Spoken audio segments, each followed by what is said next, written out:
Chris, how nice was it tonight just to see the team jump on an opponent like they did and really keep the foot on the throttle all night? Yeah, it was nice, really nice. I mean, we haven't had one of those since I've been here for sure.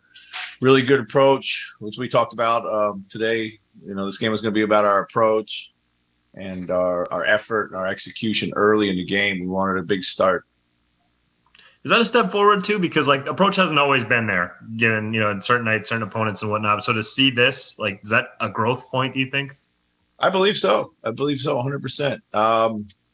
All through the game, there were times we could have easily lost focus. And of course, it's basketball. There's going to be a few possessions here and there where it gets loose. We got to only worry about ourselves. Doesn't matter how things are going for the opponent or the flow of the game. We just got to keep trying to, play to our standard, if we will. And I thought we did that throughout 95% of the game tonight. John, go ahead. Hey, Chris, just in terms of when you see guys come in, I guess, just for when the game has already been decided, and I mean, just to see them play the way they did, whether it was Jake, some of the other guys who haven't played in the rotation as much. Just what do you think about the way that I guess Jake in particular has been able to be professional and hang in there?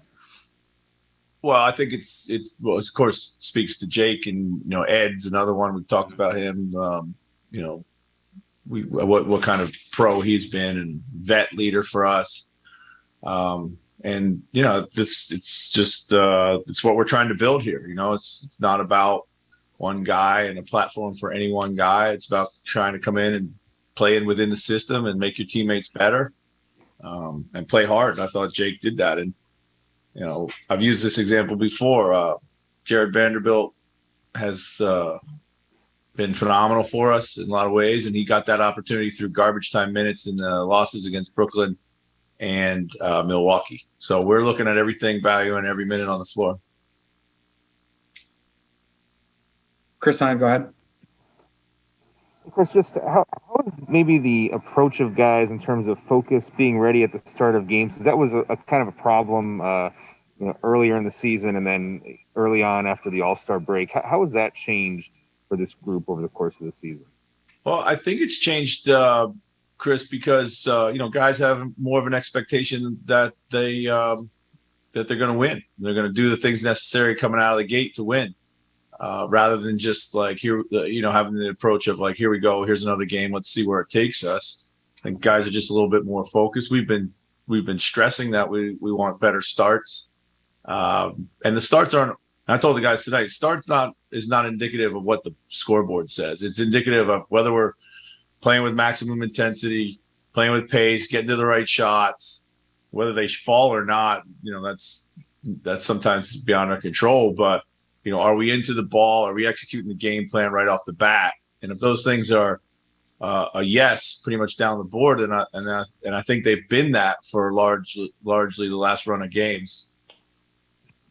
You mentioned, you want to see chemistry with Ant, D'Lo, Cat. What specifically have you told Ant about playing with those guys and when to maybe hunt for his own and maybe cede to those guys offensively? Yeah, not a lot. We just keep telling him to do him. We don't want to overcomplicate it for anybody. I want him to be attack minded. I thought he did a really good job of driving in there, making some late passes early on. Picked his spots. I think, you can see that the game is slowing down a little bit for him. He's starting to mix up his pace and his decision-making. He's starting to understand how to manipulate a defense and get his teammate open, whether it be in the pocket. He did a nice pass to Cat in the pocket tonight, finding Cat popping on the perimeter. But yeah, like we haven't told him anything about fitting in necessarily other than just keep doing you. And, he's been great at it. When he brings the ball down, we want him to do what he's been doing. And when he's off the ball, when the ball gets to him, just be yourself. Dane, go ahead. Chris, what would you say the biggest difference is in this team from the first day you got here to today? I don't know. I mean, it's a very different team in the sense that, D'Lo's back in it and has grown so much. I don't know. I think maybe guys are just a little bit more comfortable in their role. Maybe a little bit more comfortable understanding what's expected of them, and maybe a little bit more belief that they can win when they take the floor. You talked, going back